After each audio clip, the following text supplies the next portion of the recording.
All right, so third day, and it's a Saturday. My shift hasn't started yet, but just Saturday is a very just crappy day to work if you're security, especially if you're working a closing shift. You're gonna have a mix of the drunks, the addicts, and the heartbroken. I actually signed up to work opening, so unfortunately that had to change, or my boss changed that. So yeah, we'll see what tonight brings. We'll see if I can continue the dieting streak that I'm on, even as I lose my sanity temporarily.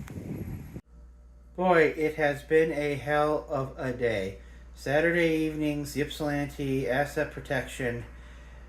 Man, it is not good, especially as the weather gets warmer. I had to thwart a thief, call a medical, and me and a cashier had to gentle parent a woman who was gonna walk out with a lot of merchandise.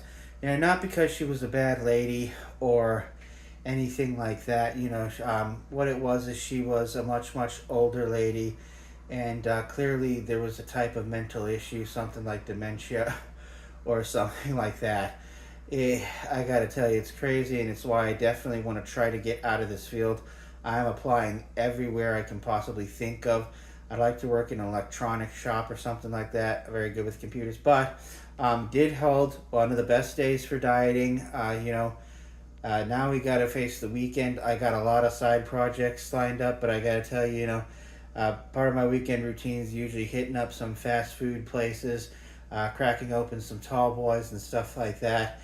And, of course, that stuff really, really adds up. As I said, it's depressing finding out how many calories are actually in the food you're consuming. And, of course, I mentioned I get home late. One of the things that makes these 12-hour shifts really hard is that I work, you know, is I take mass transit, which saves money but costs time, adds about an hour onto your day because you got to get to the bus early and they only go at certain intervals. So it's almost like 14-hour days, really. But that's all. Thank you.